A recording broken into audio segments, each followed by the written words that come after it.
देखिए, जो अभी हाल ही में 2 हादसे हुए, एक बोमाई सोपोर में वसीम मीर के साथ जिस तरह उसको निहत्ते आदमी को, एक ट्रक ड्राइवर गरीब है, जिस तरह उसको गोली मार दी गई, और जो डॉक्टर ने भी बताया कि बहुत नज़दीकी से उसको गोली मार दी गई। टायर की वजह से उसको गोली नहीं लगी बल्कि स्ट्रेट उसको गोली मार दी गई।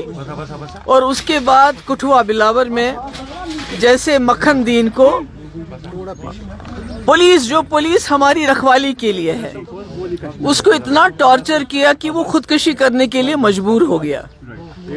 और ऐसे में इंसान को ये ख्याल था कि उमर साहब जब होम मिनिस्टर से मिलेंगे तो उनसे इन मसले के बारे में बात करेंगे, क्योंकि हम कहते हैं, जैसे वो खुद बार बार कहते हैं, होम मिनिस्टर साहब के जो एडवाइजर हैं हमारे हाथ में कुछ नहीं है।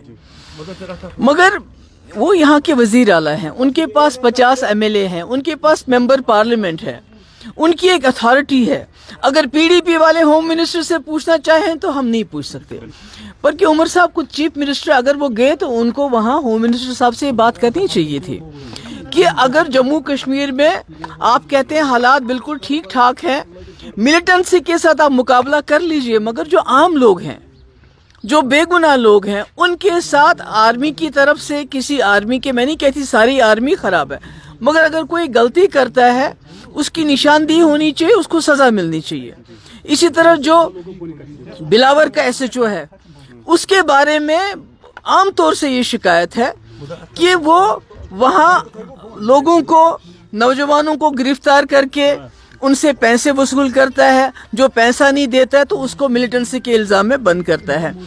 आपने भी वो वीडियो देखी होगी मक्खन दीन की, वो तो दिल दहलाने वाली चीज़ है। 25 साल का जवान, छोटे छोटे 2 बच्चे, तो उसको इतना मजबूर किया गया है कि वो कुरान पाक को हाथ में लेके वो खुदकुशी करता है। तो मुझे लगता है कि उमर साहब को ये चीज़ ध्यान में रखिए। स्टेटहुड तो ठीक है, आज नहीं कल नहीं परसों स्टेटहुड तो मिल ही जाएगा, मगर ये जो जम्मू कश्मीर के लोगों ने इतनी बड़ी तादाद में वोट दिया इस सरकार को, कि सबसे पहले तो जान है, जान है तो जहान है। स्टेटहुड तब है जब इंसान जिंदा रहेंगे। तो मुझे ये अफसोस है कि उन्होंने ये बात नहीं की, करनी चाहिए थी। दूसरी बात मैं ये कहना चाहती हूँ कि हम अपोजिशन है, PDP अपोजिशन है, हम कोई मिलिटेंट जमात नहीं है। हमारा एक ड्यूटी है, हमारा फर्ज है और हमारा हक है, जहाँ ज्यादती होगी वहाँ जाके लोगों के साथ खड़ा रहना। तो जिस दिन ये वाकया हुआ उस दिन मैं सोपोर जाना चाहती थी, बोमाई, और इल्तिजा जम्मू जाना चाहती थी। बिना किसी बात के सिक्योरिटी लाइन से कोई हमें बताया नहीं गया कि आप क्यों नहीं जा सकते। तो हमारे गेट के ऊपर कंडेदार तार, बड़े बड़े पत्थर, बड़े बड़े ताले लगाए गए। मतलब ये क्या है?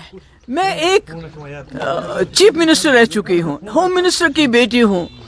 इल्तिजा, she is a law abiding citizen.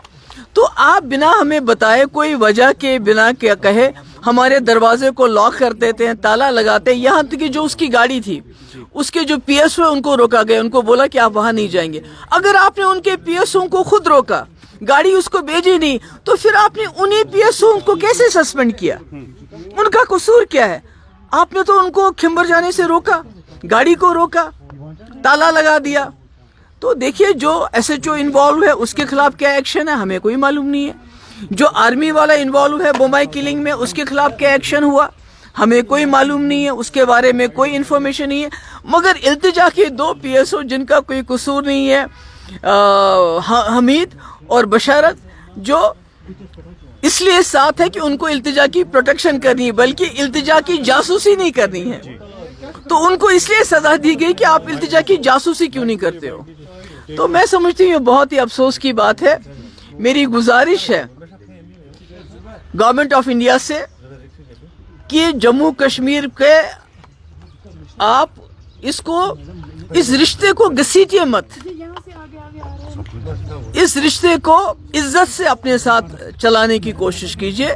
और वो तब तक नहीं चल सकता जब तक जहाँ जो ह्यूमन राइट्स वायलेशंस होती हैं, जब तक उसमें आप जो रिस्पॉन्सिबल हो उनको अकाउंटेबल नहीं बनाएंगे। उसके लिए आपको एग्जाम्पल बनानी चाहिए। बोमाई में जो हादसा हुआ और जो कठुआ में हादसा हुआ, उनको सख्त से सख्त सजा दी जानी चाहिए। اور جو التجا کے جو پی ایس او ہے جن کو خواہ میں آپ نے سسپینڈ کیا ہے ان کا سسپینشن آرڈر ریووک کرنا چاہیے. اگر آپ کی آنکھ میں تھوڑا سا وہ کہتے ہیں نا کہ لحاظ ہے. خبر آ رہی ہے جی ڈاکٹر فاروق عبداللہ صاحب جو ہے وہ آگے بڑھ رہے ہیں اور گٹھ جوڑ کر رہے ہیں. کیا آپ کو لگتا ہے کہ یہ بات سچ ہے یا میں I have no comments to offer on that. دلی میں جو ہے